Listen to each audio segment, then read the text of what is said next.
What's up, everybody? Welcome back to Rave Wave Wednesdays. My name is DJ Mike Lamb, and my next guest, give it up one time for Chris Kaos. Yes, sir. So how are you, man? Thanks for coming on today. Yeah, man. Thanks for having me on. I'm doing all right. You know, things have been a little hectic, especially with the way the world is right now, but we're still trucking. Love to hear it. Love to hear it. So glad to have, you've been keeping yourself busy, I've seen, though. Yes, definitely. Killing it. I mean, I think from your last post, you've produced 3 original songs in 1 month alone. That's insane, man. How do you do it? That was, 3 original. I did 6 tracks total. 3 of them were originals, 3 were remixes. 2 remixes and 1 edit. I can explain that in a little bit, but I really had no choice. It was do or die once this fucking pandemic hit and couldn't really gig. It's a little bit, you can still gig now a little bit, but especially when this stuff first hit, there was no way out. So I was just stuck in my house and just music. But during that time, I wasn't just like pumping out music. I was learning. I had been doing this shit for a long time, since 2009, but I decided to really like take a course and really figure out the marketing aspect of what DJs and producers have to do nowadays and how to really enhance my sound and stuff. Like, I took an engineering course and stuff, so I really just pushed myself to better myself, basically, since I had all this time on my hands. And then that skill that I learned was basically how to finish songs fast. So once the new year hit, I was ready to go, and I just started pumping out music. And around January, February, I moved to a new spot. And in the new house, I built myself my own studios where I am now. So I've got my own recording studio in one room, and in another room, I built like a lounge bar. I'm still working on it. It'll be ready for summer, but a bar lounge area with a DJ booth and stage and shit. So I kind of have like the outside world here. So with that, I've been able to get so much more done because I've got everything I need. I got no distractions, locks on the doors, which is the best thing ever. No disturbances and stuff. And just once I had that skill on how to finish songs faster, I was able to just pump them out. And so that all led up to this past month, getting signed to Zero Cool Recordings, or Zero Cool Records, which is Modi's label. Modi's huge. It was a big accomplishment for me because the labels I've been fucking with for the past like 2 years weren't doing shit. So I had to figure out what the hell to do next, how to take the next step. So like I said, not only learning how to make songs faster, but make them better. And with that, it worked out because I got picked up by Modi, and here I am banging out tracks, like 5-6 tracks a month. Man, the grind don't stop out there. I love to hear you adapting and learning. Exactly. That's what it's all about, man. Just keep learning, keep adapting, keep just rolling with the punches out there. Yeah, man. So, before we get into all of that, for those who are like unfamiliar, you said you've been DJing or producing since 2009, but take us back to day one out there. How did you even get into DJing or the EDM scene in general? Well, it's kind of funny. I was never in the EDM scene. I was in the hip hop scene. Okay. I grew up all through high school. Everyone knew me as a break dancer. That's how it all started. Okay. So in high school, that's a different story how I got into that, but we'll just jump to that part. So I was a break dancer in high school as part of the school's dance team and doing some choreography for the shows and stuff. And I was going out performing all over the place, and that was great. So I kind of had the entertainer characteristic of myself for a long time. And then while I was doing the choreography to these shows, I was really getting tired of dancing to the same shit. So whatever was on the radio or what was popular, like, it was cool and everything, but I wanted something different. And I, at the same time, was in charge of providing and making the mixes for the dances and stuff. So I don't know if you've ever seen like cheering competitions or whatever, but they have those really fast-paced mashup songs like you see on Bring It On and shit. I basically had to make those, but slowed down a little bit for the choreography for hip-hop dancing and stuff. So that's kind of where it all stemmed from. I was in charge of making the music, and it wasn't really like much production. It was really just combining songs in like Audacity or whatever and putting a fade here and there. Like, that was the extent of it. But at the same time, like electronic music was not the thing. This is like from 2006 or earlier to like 2008, 9. So EDM wasn't really a thing. Definitely not in the States. The only way you could hear electronic music, or club music is what everyone called it, was late nights on Saturday nights after 10 o'clock on like Kiss 108. They had Club Kiss. Oh yeah. That was the only way you could hear that shit, right? So on the weekends and stuff, my mother would take us here and there, and she'd have it on the radio, and she liked that stuff. My mother actually grew up with dance music and disco and stuff, so she always had like some older CDs and stuff, like trance music, like from like 01, 02. And I mean, I knew about that stuff, but I wasn't really big into it. But I started, while hip hop was huge and I was a dancer, I did have a love for electronic music behind the scenes. It wasn't something I was really open with. I was kind of embarrassed to say I liked it because it wasn't the mainstream, and you kind of got made fun of for liking that stuff. And it was really politically incorrect to like dance music. You were considered homosexual if you liked club music and dance music, or techno, everyone was calling it. I mean, there was just like a bad stigma with it for a while, and it was kind of weird. Total opposite today. But so I kind of like hid my passion for it, and I was really big into Fast and Furious, and that first movie, the soundtrack was done by my favorite artist till this day, BT. He did the soundtrack for that movie, that really fast electronica, Paul Oakenfold style stuff, you know, and like action movie stuff. So I'm listening to that while I'm dancing to hip hop, you know, whatever, with my friends, and at home I'm listening to those CDs or whatever. And eventually I kind of was just like, fuck it. I kind of just brought it into fruition and started combining the two of them. Like I was putting some of that electronic music in their dance routines or whatever. And then eventually around 2008, I was tired of working with Audacity or whatever it was, the basic shit. And my father got me, what was it? Acid Music Studio. And it was like a cheap version of Ableton, and you were able to have a sample pack or a drum kit or something in there. So I was basically just making edits of the music. So taking a song that's 3 minutes and making an extended mix kind of thing. And I was playing around with that, and I thought that was really cool. And I just started diving into making my own beats, you know, and really shitty stuff, simple stuff, like not much creation. You could only use what they had and whatever. And I mean, this is early too. This is like 2006, 2007. So there really wasn't much material out there. You had to do everything from scratch. So I put together, I think 2008, I was 17. I put together my own shitty fucking mixtape of all my original music, and I sold it to my friends in high school and some teachers, and I'm pretty sure they only bought it out of pity. But a friend of mine who was a DJ at the time, who was doing our high school dances, said, this is senior year now, I think. He's like, hey, bring that CD to the dance and I'll play it for everybody. And I was like, nah, man, I don't think they're ready for this shit. It was like weird electronica music or whatever. They just fucking bring it, nobody will care. Everyone's drunk and drinking anyways. Well, all right, but it's fine. So I gave him the CD, and he's up there DJing. I go to walk away. He's like, no, come back. Come here. I'm like, what? Stand here, press this button, move this knob, slide this thing, whatever. I'm like, why? He's like, you're gonna play it for everybody. And I was like, no, I'm not. I ain't fucking touching this shit. I don't know what I'm doing. And he's like, trust me, just do it. So essentially he had me do a little transition into my CD, and I played it for the audience, the dance. Again, shitty music, but they didn't care. They didn't know no better. They were fucking jamming to it. And I thought that was the coolest fucking thing. I'm like, these people are dancing to my music. It was an incredible feeling, right? And I just was addicted at that point. So to make a and after that, it just became, I picked up Fruity Loops and started producing my own stuff and blah, blah, blah. So make a long story short, the origins of my producing and DJ came almost at the same time. So I was making music to perform to. I was making music to DJ with.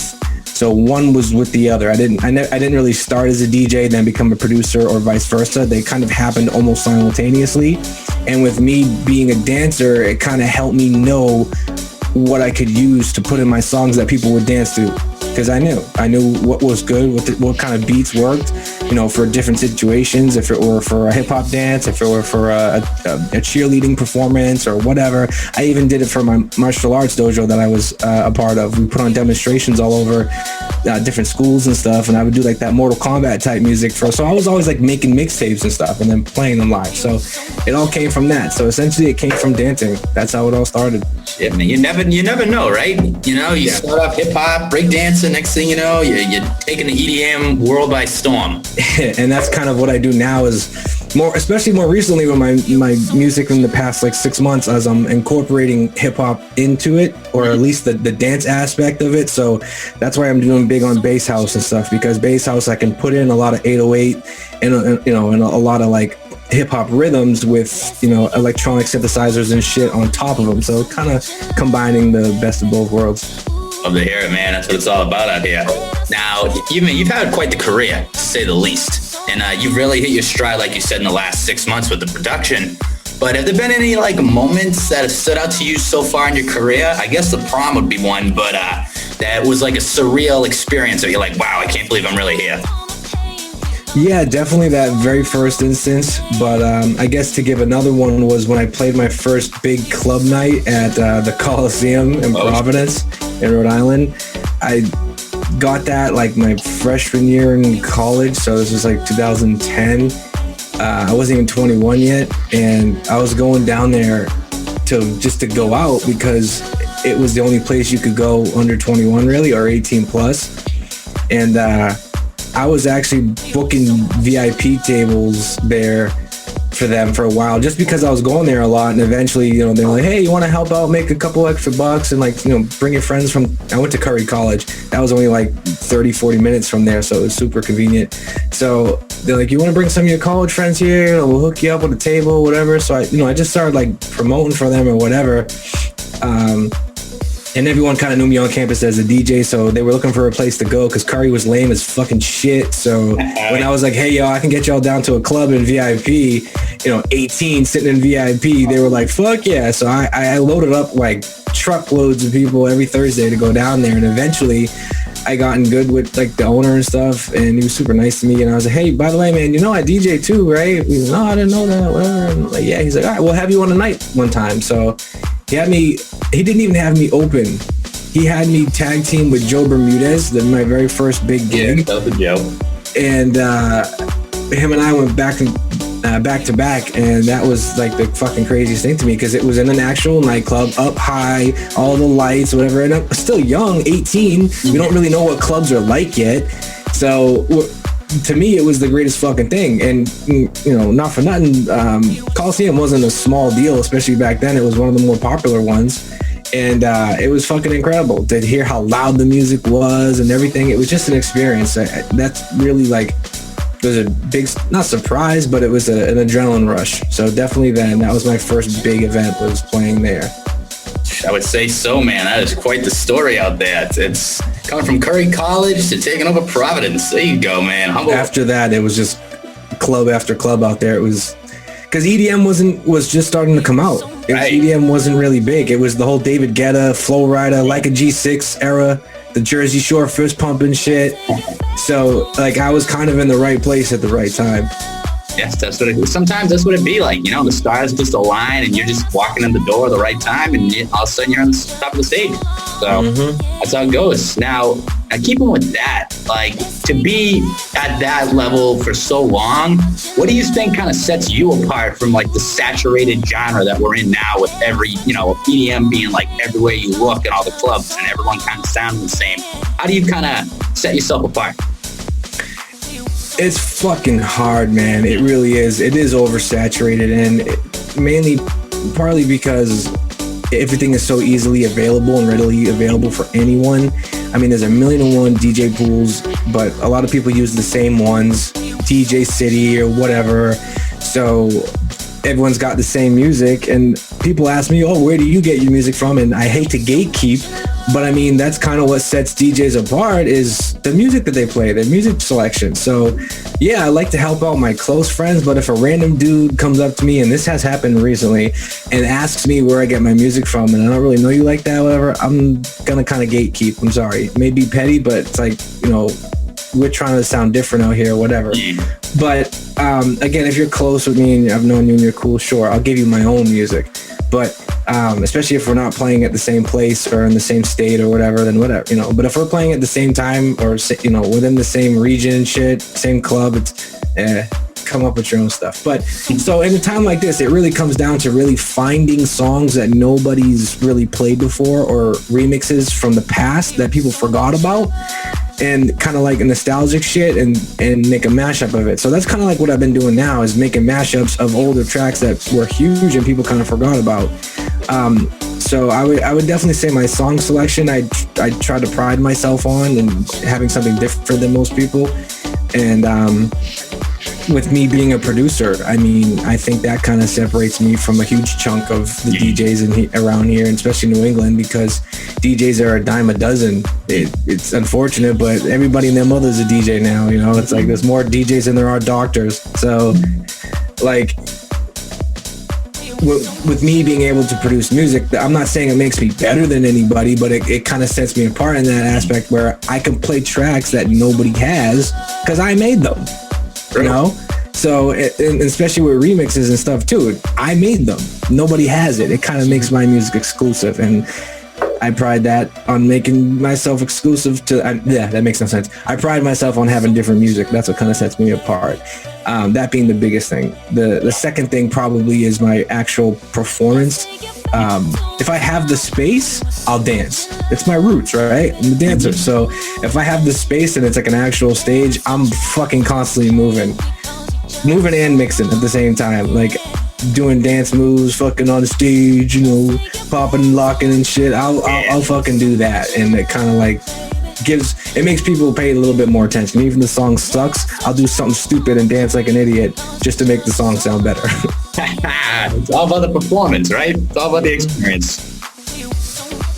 Love it, man. Now, I mean, it shows the formula's working out there. I mean, you've done places all over, like bars, clubs, festivals. But like, out of all of those, do you have a preference on the type of gig you get? Or is it just like, as long as you're raging and playing music, you're good?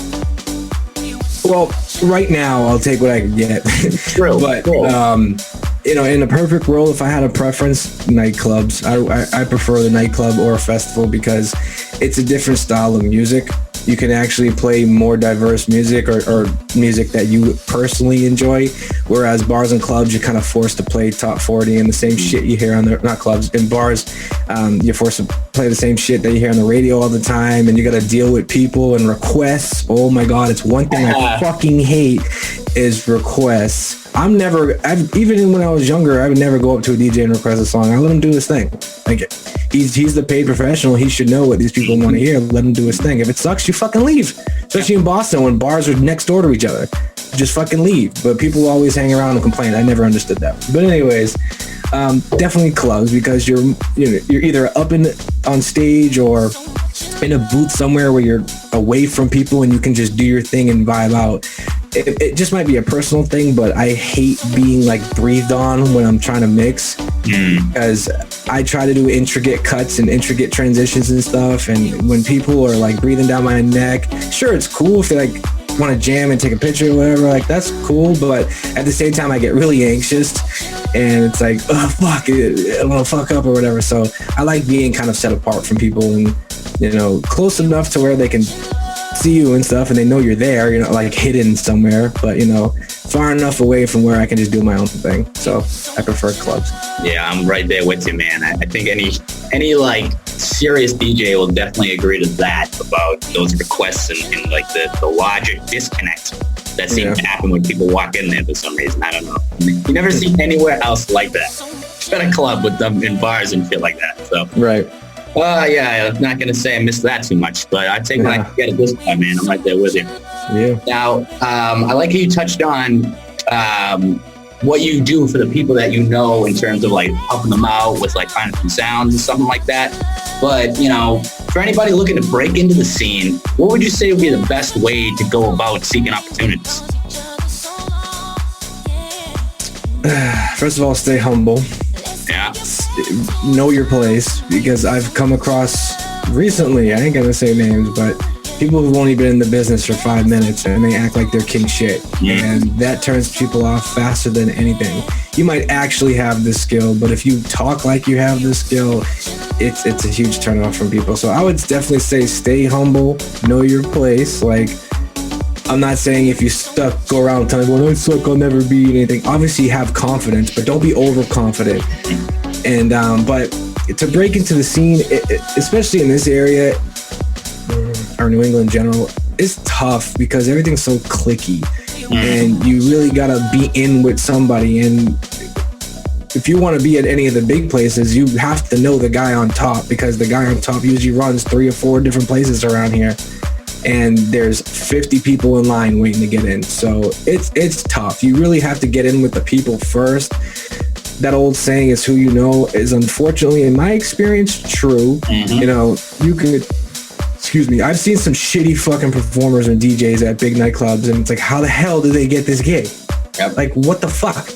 And it's because they knew the owner, they knew the promoter or somebody, and you got to get to know them. So really get to know the people in the scene, develop a relationship with the people in the scene, promoters or owners or whatever, the fans. Find the fans that like the music that you play and get to know them. And I don't mean be fake just so eventually you can shove product in their face, but make some friends in the scene, because in the long run, it's going to help you out. You say you don't make it, it is what it is, but now you got a good group of friends that you share the same passion with. You're happy either way. So I would just say get to know the industry, get to know the scene, get to know the people, and just really develop a good standing with the culture, and the rest will take it from there. I mean, if you act like you quit your job, right, and you just run out and say, I'm gonna be the biggest DJ in this town, you go right to the top, you go right to fucking the Grand, you go right to Memoir or whatever and say, hey, I'm really good, listen to my SoundCloud, bro, book me, good luck. They're gonna laugh at you and tell you to see you later. It's just not gonna work like that. So build up your underground following. You get to know everybody. Absolutely, man. That is definitely the kind of business mantra that, you know, New England seems to attract, is that kind of who you know attitude. But you know, Providence wasn't like that. Providence would book you no matter what. It was a huge difference between like Rhode Island, Providence, and here. Manchester's a little bit the same way. They'll book anybody, but especially in Boston, if you don't know somebody, it ain't happening. What about Providence, for that matter? Is that the same as Boston, or is that a little bit different? But they're better in that aspect. Well, it's a gift and a curse. They'll book you. You know, if you're cool and you got a cool profile picture and whatever, like, they'll book you. Great. But at the same time, if you suck, you suck, and you kind of just ruin the night. You know, it's bad for business, and they'll never book you again. They'll give you a shot. That's the good thing. They'll give you a shot. But if you don't come correct, you'll never see them again. I believe it. Providence is great for like getting in, but make sure you're actually ready. Don't fake it. You can't fake it till you make it out there, because they'll call you out. Oh yeah, for sure. And that should kind of go anywhere in life. You know, if you get the opportunity, don't drop the ball. You know, right? For sure. Now, you're lucky enough to get that opportunity. Oh, absolutely. That's the big thing. You know, sometimes you just need the one chance. Right. So, now keeping with the industry, you don't just perform. You know, BC before COVID, I remember you were hosting a few shows here and there. Now, do you like that side of the industry, or is it just like, you know, one-off, kind of on occasion you'll do something like that? Well, I wanted to make it a steady thing. I really did, because before I was doing, like you said, like a couple years ago when I had you guys on and stuff, I was doing it, and not many people were doing it. Now there's a million podcasts, there's a million radio shows or whatever. I mean, is that my phone? Fuck, sorry. A lot of people are doing it and starting to become just as saturated as the music business. So I started out doing it, and I try not to sound like a hipster, but I was doing it before it was popular, you know? And because I wanted to take my mixtapes to a higher level, because you throw your mixtape on Mixcloud or SoundCloud, and it, you know, if you don't have a following, it ain't gonna get that many hits. So basically I tried to take my mixtapes and put them on a radio show and talk in between, and then have a guest, and that's sort of where it came from.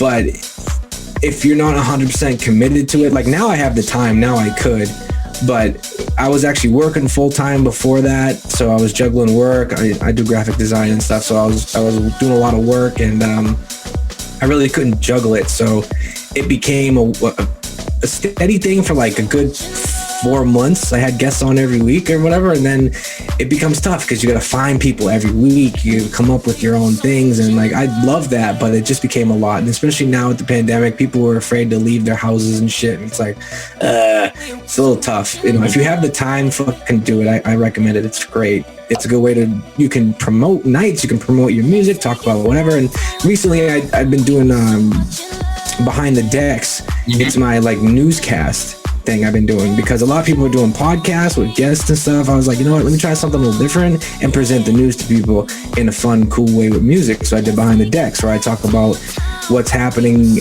locally, like I'll do a spot on a local event, or I'll talk about like some breaking news in the industry or whatever, and then I do like a spotlight on a new album or a new song that came out. But during this pandemic, there's shit in the news. It's all the same bullshit, and no one's performing. There's no festivals, there's no shows, so I can't really talk about anything. So my whole Behind the Decks thing kind of sunk because there's just no content for it right now.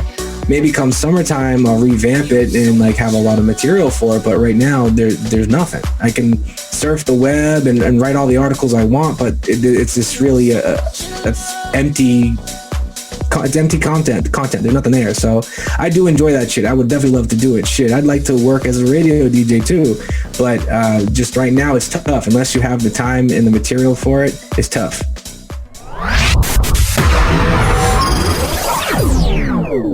All right, everybody, we'll be right back with Behind the Music. But for now, let's get back in the mix. This is Rave Wave Wednesdays, Sound Unit Radio. Let's go. What's going on, guys? Chris Kaos here, and you're listening to Rave Wave Wednesdays with the one and only DJ Mike Lamb on Sound Unit Radio. Let's go. Turn it up. Yeah, I'm like an Instagram DJ. Yeah, I'm like a Twitter star. You should see my SoundCloud followers, dog. I'm an Instagram DJ, man.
I'll see you in the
Well, now the rocket is a half road. This a piece of lyrics where they the blame code. We coming in for the rest of the hard road. So send for the teaser with the liquid so. Where we go so forward and what goes so back. Say what goes so back because we on the attack. Where rocket twins come there's no turning back. Say boom shaka taka everybody have to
It's glad to see that you're able to like enjoy all aspects of the entertainment world, at least, you know. Sure. Yeah, definitely. Behind the scenes to the shows themselves to plugging certain nights and certain performers. You know, it's good that you're like really involved in the scene.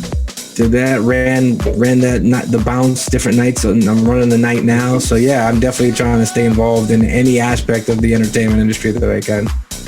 Word, I love that, man. I love it. Now, let's flip it to what Chris Kaos has been killing it recently as producing bangers. Now, in your opinion, how would you classify your sound?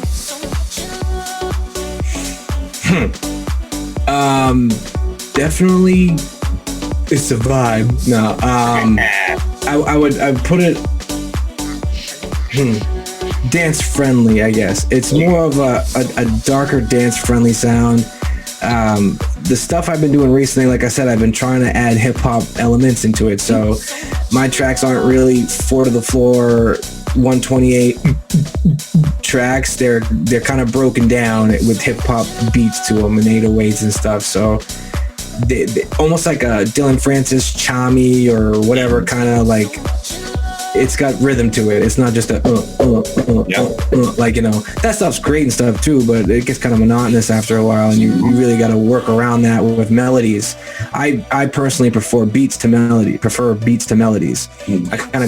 played drums when I was a kid too, so I prefer the percussion side of music as opposed to the melodic side. I wish I could play piano. I wish I could play guitar. I wish I could sing, but I'm more on the percussive side of music and production. So the majority of my music is very percussive. A lot of my songs have intricate little details in there that you don't necessarily hear, but if you pay attention to, you're like, oh shit, I didn't even hear that. Like he snuck a cowbell in there. He snuck a cash register ding in there. There's a phone ringing in the background. Like I throw these little things in there and I create rhythm with those elements. So a lot of my music now is very percussive and it's very beat oriented and dance oriented. Okay, I like that. I kind of was going to lead right into the next thing I was going to ask, which was, what do you usually tend to focus on first when you're creating, like when you're either a mix or an original track or something? But I think percussion might be a fair answer for that. Definitely, yeah.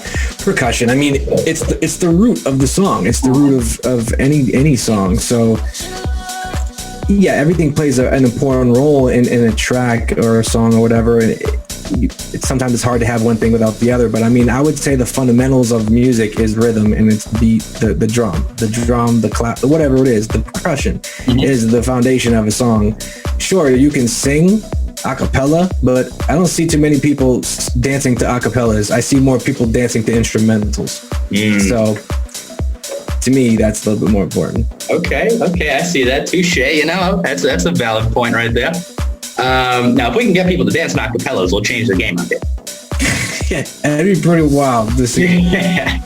Now, covering like so many different things you've produced, do you have like a preference? Like, do you like remixes more than edits? Do you like originals more than remixes? Or how does it work for you? It's funny because one thing that I was always taught, or not even taught, but I would just read about and hear about is if you're starting out as a producer, start with remixes and kind of ride someone's coattail or whatever. I didn't do that.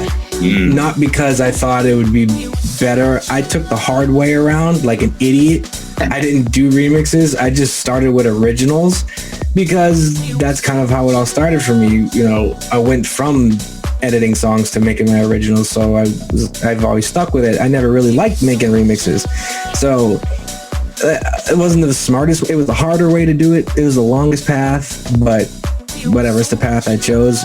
It's only now where I'm playing these, or I'm booking these shows up in New Hampshire where you have to really do a lot of remix and mashups and stuff. So I'm looking online, I'm finding all these remixes and stuff that are cool, but on some websites you can see the amount of downloads and how popular they are, and the same ones everybody's playing. So a little bit like I said earlier, I tend to want to have music that nobody else has. So instead of downloading the same music that 1,000 DJs in the area, and some websites tell you area, how many people in that area downloaded it, so you can actually see the DJs in your area that downloaded the remixes and whatever song it is. So after seeing all that shit, I was like, fuck it, I'm just gonna make my own. So I started doing my own remixes in this past month or last month and stuff, and I think I'm going to continue because now that I've actually developed my own sound, I can apply that to a remix. Whereas if I was making a remix before, I would just try to take the song and turn it into something and just fucking ruin it. But now I can actually take my danceable music and throw the vocals on top of it. So I've never been a fan of people completely destroying a song and making it sound totally different. So yeah, I add my own sound to it with my percussion and shit, but I arrange a song so that it's the same as the original. So in other words, I won't take a chorus and put it here or take the verse and flip them. I'll keep the song as is. I won't even touch the vocal except for just like, tempo changing, whatever. Maybe key if I have to, or pitch. But I literally will keep the song in the same format. The first verse, chorus, second verse, chorus. If there's 3 or 4 verses, which is a lot in hip hop, especially if there's like 3 or 4 rappers on it, I'll keep it and I won't mess with it. So basically I just take a track and turn it into EDM. I don't really remix it. I mean, technically it is a remix, but I'm basically taking a song and turning the beats into electronic instead of hip hop or rock or whatever it is. Interesting. So yeah, do I prefer, I kind of went off topic there, but do I prefer making originals or remixes? I prefer originals, but I'm recently getting into the whole remix game. Okay, I like it, man. It's always good to stay adapting, stay evolving, keep the creative mind going. Now, keeping with, production for a bit, you said earlier, now this might be prying a little bit. You kind of opened the door for me to ask this question. You said you found the secret to finishing tracks. Now we out here for the people. You mind sharing some light here on what that secret could be? A lot of the biggest thing too is a track. You have to keep in mind, a track is never done. It's never actually done. It's done when you say it's done. So a lot of it is stop nitpicking and just be done with it. If you find yourself playing the song or listening back to your track over and over and over and not making any adjustments, it's done. It's done. You can stop beating the dead horse. It's done. Fucking let it go. Hit it. Send it, as everyone says. Fucking send it. See how it does. If it flops, then you make a different version or you do something else. But it's knowing when to say enough. It's knowing when to be done with it and be satisfied with what you have. Because I did that shit a lot. I would keep a track.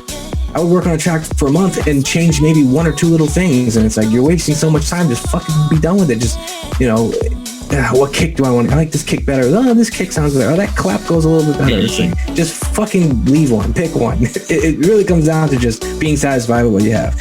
I mean, because you could fucking work on a track for a year and it never would be done. It's all about when you decide it's done.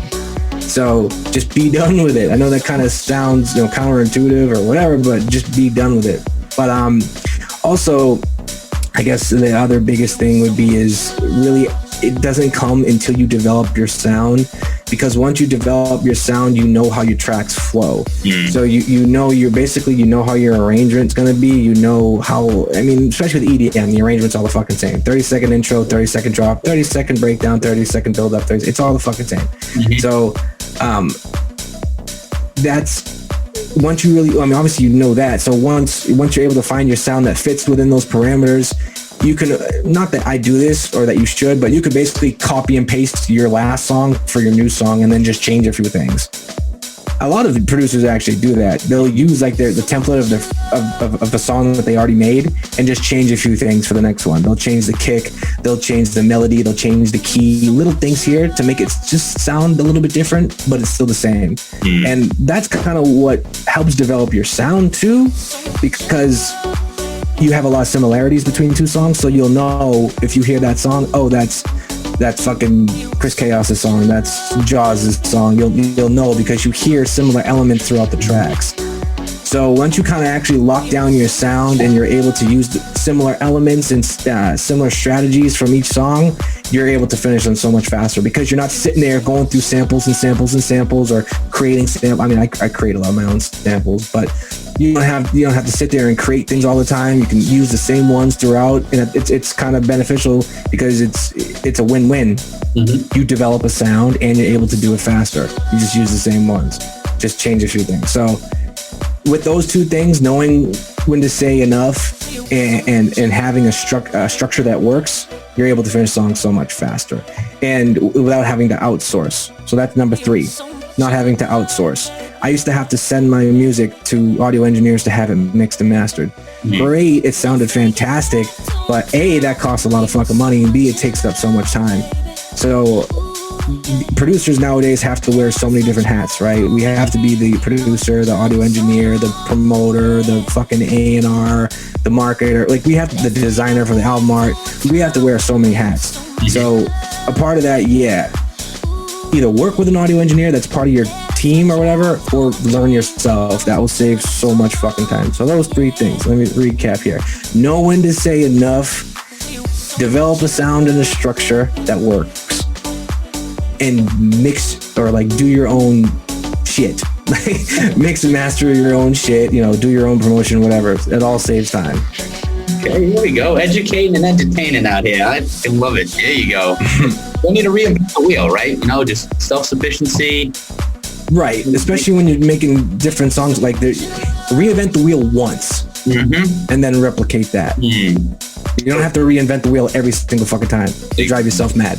And it'll take forever. Exactly. Well, man, I was going to say, it's definitely been paying off in your case, man. Like, you touched on this earlier, but you got signed to Modi, as of recently, which is a huge congratulations, man. So how does that feel, being like this kind of affirmation of all the work you put in?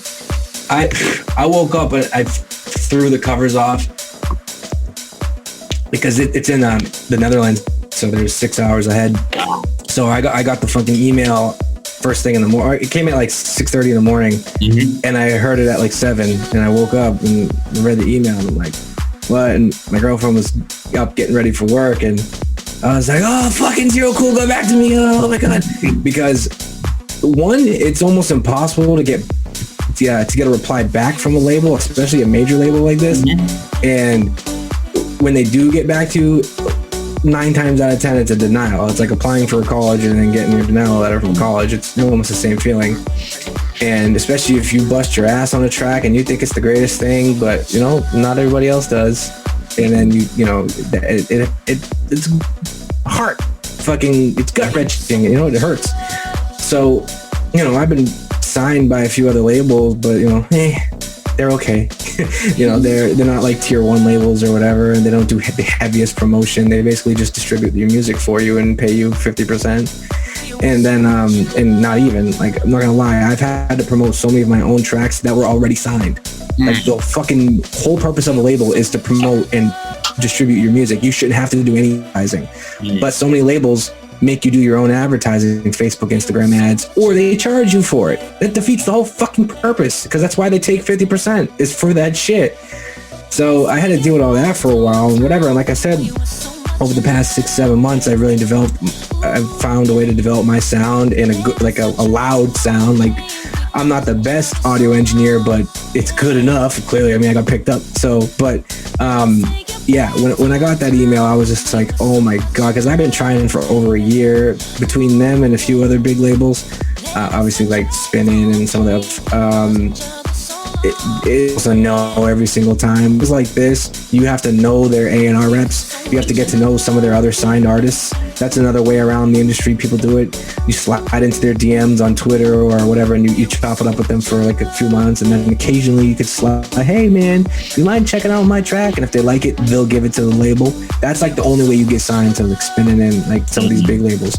I got lucky, or I guess you could call it luck, I don't know, with Zero Cool. I kind of was in contact with one of their A&R reps for a while, and he was giving me feedback on my music, and that was kind of cool because you never hear that from labels, especially kind of bigger ones. They'll never do that because they're bombarded with fucking demos. They get over like 1,500 demos a day. It's absolutely insane. And sometimes these A&Rs, sometimes these labels only have like 2 or 3 A&R reps. You know, how can they go through all those every day? They take at least 6 weeks to get back to you. It's a long ass process. Like this song I made 3 months ago, and it's not coming out till can't say when yet. But anyways, so it's a long process, and there's a lot of work that goes into it, and it's a lot of fucking bullshit. And then when I got that email saying, you know, we'd love to sign this track, I fucking threw the covers off. I jumped up. I was wide awake, even though I had only gotten 5 hours of sleep at that point. Felt like Christmas. I was running to go open presents, you know. It was absolutely amazing, because then you're like, it's just like a drop to your knees moment, and it's just like, finally. Fuck. I think that's what I said. I think I legit said, fuck.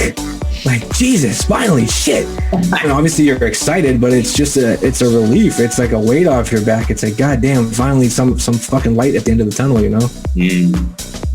Glad to hear that, man. I mean, it's definitely nice to see the hard work kind of being rewarded, especially on a big scale like that, you know, because, you know, it's in a day and age where artists are becoming more and more independent, like you said, wearing different hats. For there to be a label out there that's still, you know, doing what a label's supposed to do. Nice. I mean, they're out there. Those labels are out there that do what they're supposed to do. But also the industry is completely changed. I don't know if you want to change subjects, but the industry is flip-flopped completely, and it's totally different than it was 15, 20 years ago, especially with electronic music. Yeah, go ahead. Touch on that for a bit. Like, what is it like? Like, as I said, people have different perceptions of what labels are supposed to do, and do you even need a label anymore? Is a constant question that comes up. But, you know, being in your position, you know, how has it changed, at least in your viewpoint? Well, like I said, I'm an old school kind of person. Like, I was starting to make music when things were different, so I've always had this mindset of, in order to make it, you need to be signed to a big label. That once you get signed to the big label, that's when the money comes, that's when the shows come, that's when everything, like, that's when you're official, right? But now like you said, you don't necessarily need a label to do all that, because I mean, shit, even being signed to a label, you still have to do all the work yourself. So it's almost better to start out going independent, because you have resources now that will distribute for you without a label. Like DistroKid's one, TuneCore is another. I used TuneCore when I was first doing stuff, where you pay $10 and you get your song out there. But then you'd have to do all the promotion yourself, all the ads and whatever, and you'd have to reach out to blogs on your own and try to get your song featured on a big blog or something, like Dancing Astronaut or whatever, and that's a whole different ball game. Getting your shit out to blogs or like music curators is basically the same as trying to get signed to a label. So I mean, it's all fucking same. It's hard. It's meant to keep you down, but for a good reason. Because if it was so easy and everybody could do it and everyone did do it, it'd be even more saturated than it is now. So I mean, it's not necessarily a bad thing that it's really hard. It's kind of the way it should be, just like becoming an actor or an actress, you know? But so years ago, way before like EDM was big, like I said, you got signed to a label, they would give you an advance to record an album. So you give them a demo, right? Maybe like 6-7 tracks. Say it's for hip hop or something. They'd give you a $100,000 or whatever it was, $50,000 grant maybe, or like a loan almost, to go and record an album. You'd have to use that money to pay for the studio time, to pay for the featured artist, to pay for the expenses, whatever it is, and you had to give that money back. So you see all these rappers and whatever with money in the music video. First of all, it's all fake, or any music video, but you owe them that money. That's not your money. When a label gives you money, that's not yours. You can use it for whatever you want. You can use it to buy a house. You can use it to buy a car. But if your track doesn't do well enough to pay that money back, like if you don't if there's not enough sales to pay that money back, you're in debt with that label and they own you. This is where the whole Illuminati part comes into it. Whereas if you don't pay them back, they own you. They own your masters 100%. So they can own your tracks and make you do shows until that debt is paid off. So there's a lot of glamour to the music industry, but at the same time, there's some sketchy ass dark shit going on. But with EDM, it's not like that, especially nowadays. Things have really changed. So first of all, now you don't even have to put out an album. You can sign a single. 9 times out of 10, these tracks that come out, especially with mine, they're all singles. There's no album. And labels aren't signing albums anymore. They're not even signing you exclusively. You can sign with 5 different labels. You know, I could have this track with Zero Cool and sign with Spinnin' if I want. And a lot of the times, Spinnin' and Zero Cool will release together. So it's weird. It's like, it's not the quintessential structure to how it used to be. It's not like you get signed, you're exclusive with them, you get the money, you put shows on, they pay for you, they book your photo shoots, your press releases, they book interviews, they do all that. Labels don't do shit like that no more. You know, they'll promote your music and they'll distribute it and whatever, but you got to do a lot of the shit on your own. So you're almost better off, at least when you're starting out, to self-release and go independent and do everything on your own. It's good too because you get to learn. You get to know the ins and outs and how it all operates, so that when you do get to a bigger label or you do get into the music industry, you know how to be and you won't get fucked. You won't go into a contract and be like, oh, okay, yeah, sure, here, whatever, you know, take 75%, you know? So I would recommend probably starting off that way. You know, go with it or a small independent label or something, you know, do what you got to do. But the industry's changed. It's not exactly the same. And now labels are coming after your fucking ticket sales. I mean, this is beyond me. I'm not at this point. But when you're playing festivals or whatever, labels can take some of that money. And it's the most bizarre fucking thing, because labels have nothing to do with anything except your music. Now they're coming after your ticket sales and some merch sales. When tickets and merch were, first of all, they're a huge source of income for artists even today, and back then people think it's all their music. No, it's merch. It comes from merch and ticket sales. That's why I started my own fucking clothing line. Like, if you've seen this is a CDJ platter with my logo in it. I have my own clothing line now. But so a lot of it come from that, and somehow, I don't know how, but labels have now get their hands in your pockets for ticket sales and merch and shit too. So the business has completely fucking changed. I don't know how. And streaming obviously is a huge culprit in that. Streaming has demolished the music industry. Record sales are not a thing anymore. Now it's based on streams. And it's like, well, how do you calculate streams from so many different platforms? Spotify, Pandora, this, that, the other thing, Tidal, you know, to get an adequate or detailed representation of your numbers, it's really confusing, and it's an algorithm and all this shit. It's like, well, how can you compare an actual dollar amount, what it's worth compared to an actual CD sale? It's streaming kind of fucked up the industry, and not to mention, fuck Spotify. I'll say that to the fucking CEO's face. Fuck Spotify. But it's unfortunate because it's the #1 streaming platform. But they pay you dick. They give you like a half a cent per stream. And if you don't even make their nut, you don't get nothing at all. Like, if you don't make at least $30 in revenue, you don't see that. So you don't get paid. And again, if it's such a dog eat dog world, and it's so oversaturated that it's really hard to get streams now too, because there's so many artists, there's so many, like I said, especially with the smaller labels that are signing just about anybody, and independent artists that can get their shit on Spotify. There's so much of it. There's so much music. There's so much content. It's like, well, fuck, how you gonna stand out? How you gonna get the streams? Everybody and their mother's doing it. So, and there's already no money in it. So it fucking sucks. The music industry isn't the greatest. Like, sure, I'm so blessed and thankful that I got signed to a decent label, and it's definitely gonna help my career. But at the end of the day, no matter if you're Tiesto, fucking Laidback Luke, or me, you can't depend on music sales. You can't depend on your label.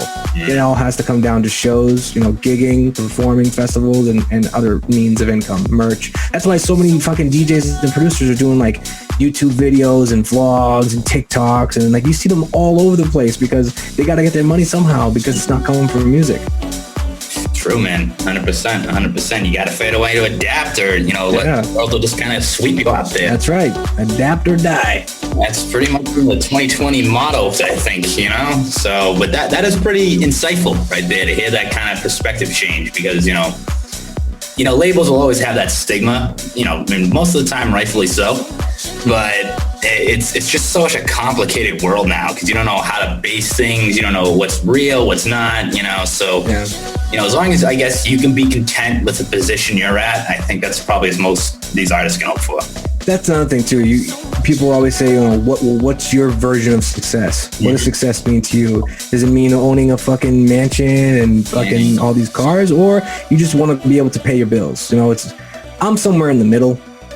Obviously I want my bills to be paid for, but I don't need a huge mansion. Like, if I have a decent 3-bedroom house with a garage and a yard or whatever, I'm cool with that. Laidback Luke has a condo in New York.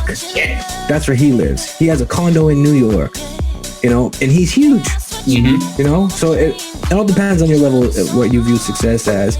But I was gonna say one other thing about fucking labels and shit. I forgot. What were you saying right before that?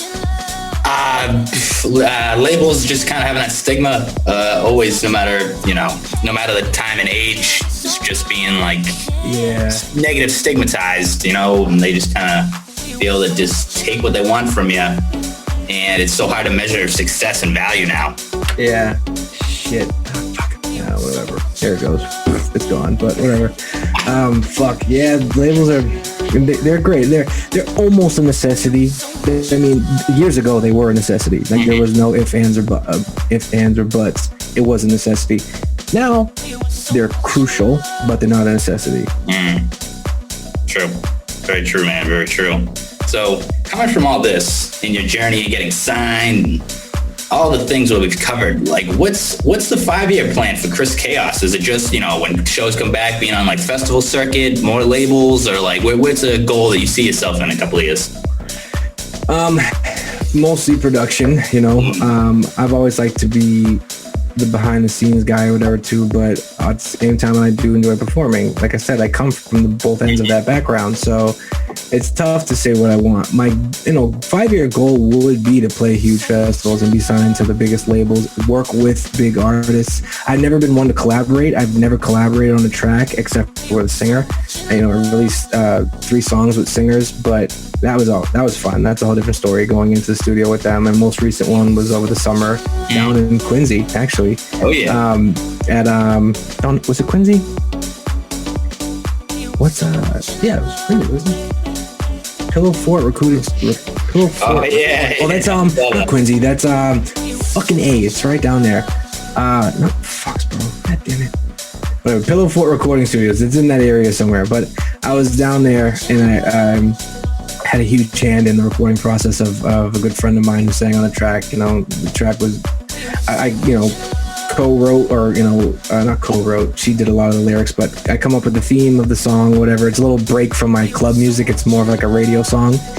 And that one's Into the Fire. It's kind of a personal song, more about my life and dealing with anxiety and stuff, because I am diagnosed with fucking generalized anxiety and panic disorder. It fucking sucks. But anyways, so I kind of had a song done about that. But anyways, here we go again. Now I completely forgot what the fuck you asked me. Yeah, the 5-year plan. What's next? Oh, the 5-year plan. Okay, so yeah, eventually it'd be to work with bigger artists and collaborate with other people, because like I said, I haven't really done that, only with singers. That's not really a collab. I mean, it is, but everybody has their own specific role. As is a collab, you both have the same role, and you got to find a way to work well together. So I would like to do that. I would continue releasing from big labels and Zero Cool and stuff. With that, again, that only means so much nowadays. So with that, I'm hoping to use that as my stepping stone to big festivals, to big events, working with bigger artists. So definitely in that direction. So in 5 years, I'll be 35. Fuck. I hope I have something going by then. But just turned 30 this past January. So definitely would like to have something working with bigger artists and be well on my way and performing in different countries and stuff. So we'll see what happens. And then my 10-year plan would probably be, once I develop my success, financially and, popularity wise, have a following and a strong fan base, I'd like to maybe start my own label, or my passion is to open up my own nightclub. So that's kind of my end game, is to settle down and be like the CEO of a record label or the owner of a nightclub. That's kind of my end game, what I'd like to be. Okay. All right, just let me know when the grand opening is. I'll be there. There we go. All right, man. Well, keep with the positivity and the uplifting education we've been putting forward to so far. I'll leave you with one last kind of question here, and this is just a little bit of a picking your brain on how you live your life. But what would you say is the best advice you've gotten so far, either personally or professionally? That's a good question, because I really haven't gotten much advice. Unfortunately, a lot of my shit was self-taught, and I've had to take the wrong path so many times or whatever. But you know what?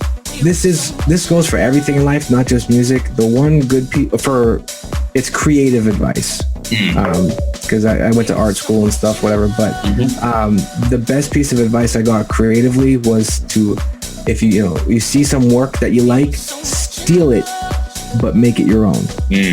That's probably one of the best pieces of advice I've ever got. Is to basically meaning reference something and turn it into something of your own. But don't steal something and replicate it. Reference something and make it your own. So in other words, steal it and make it your own. That's probably one of the best advice I ever got, because starting blind sucks. It's really hard. Unless you're fucking Picasso, and I mean that in the general creative sense, unless you're like the most creative fucking person, which is probably only a select few. I mean, sure, we're all artistic and stuff, we all have ideas, but to be like someone that creative or that original, it's hard. It's not impossible, but it's hard. So the best advice I would say is reference work. So steal it, but make it your own. Steal like an artist. Yeah. There you go. I love it, man. Well, hey, I just want to say thank you for coming on. The conversation was great. The insight was on point. I have no doubt that your mix is going to be fire. If you have any last shout outs or parting wisdom you want to give to the people, the floor is yours, man. Well, first of all, thank you guys. I'm really glad to see you guys are doing something and putting something together, especially, with this whole radio show. This is super cool. So thank you. I feel fucking great to be on here. It's very rad. Hey, a shout out to my boy Jay. He goes by Wild by Nature. Him and I started DJing together in high school, and he's just coming back now since 2012. So shout out to fucking Wild by Nature. It's his new DJ name, and good luck to you, man. I'm here if you need me, and thank you everybody who listens to this and who's listened to my music. I appreciate you guys, because at the end of the day, we do it for y'all. If y'all didn't exist, nobody would hear the music. So thank you guys. Love that. All right, ladies and gentlemen, that was Chris Kaos. This is Rave Wave Wednesdays. We are right back in the mix on Sound Unit. What's going on, guys? Chris Kaos here, and you're listening to Rave Wave Wednesdays with the one and only DJ Mike Lamb on Sound Unit Radio. Let's go. Turn it up.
In my opinion, I shouldn't go home.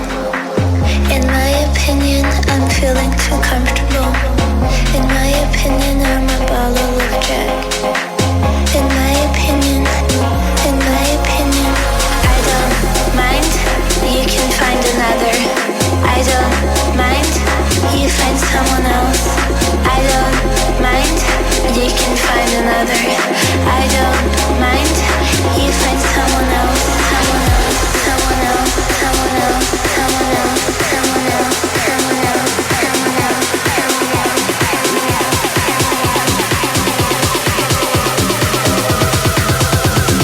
else. In my opinion.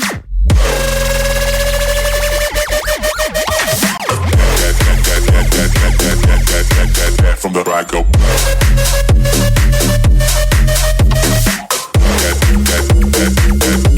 From the side all around.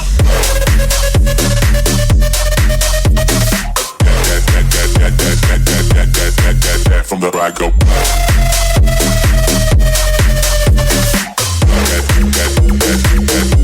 From the side.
That's Afro Jack and Fetty LeGrand for 1, 2, 3, 4. Before that, I played two of my tracks, Coco Loco and Explode. If you're digging them, check them out on Spotify. Just type in Chris Kaos and he'll be there. Another one of mine coming up, Guard the Barrier. Let's go!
come and off and a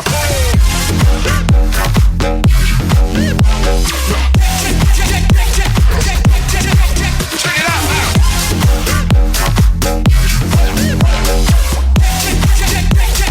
Some man come and off and a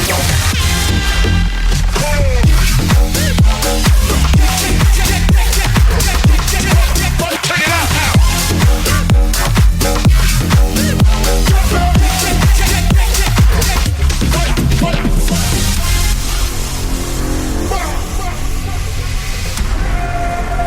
See that man? Come on. Shut down. Well, nice it up, man. Nice it up, man. Done it up, man. Burn it up, man. Mash it up. Rock a great in the place when I dump out the pump dust. Mash it up, just. Burn it up, just. Done it up, man. Mash it up. Rock a great in the place when I dump out the pump. Some man come, man, I off and a pump. Well, nice it up, man. Nice it up, man. Nice it up, man. Done it up, burn it up, man. Mash it up. Rock a great in the place when I dump out the pump. Mash it up, just. Burn it up, just. Done it up, man. Mash it up. Rock a great in the place when I dump out the pump. Some man come, man, I off and a pump.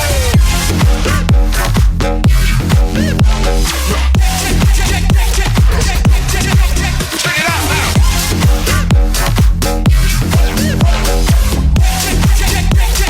Some man come, man, I off and a pump.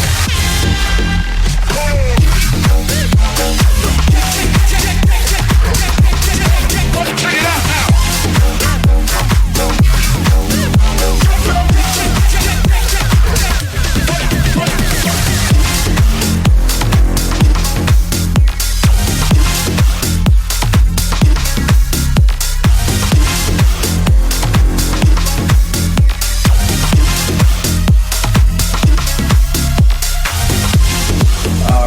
That's just about gonna wrap it up for this week's episode of Rave Wave Wednesdays. I'm Chris Kaos, and as always, thank you everybody for tuning and listening. I hope you enjoyed it. I certainly enjoyed making it. And don't forget to check me out on all my social media at Chris Kaos Music, and that's Chaos, K-A-O-S. We'll see you next time.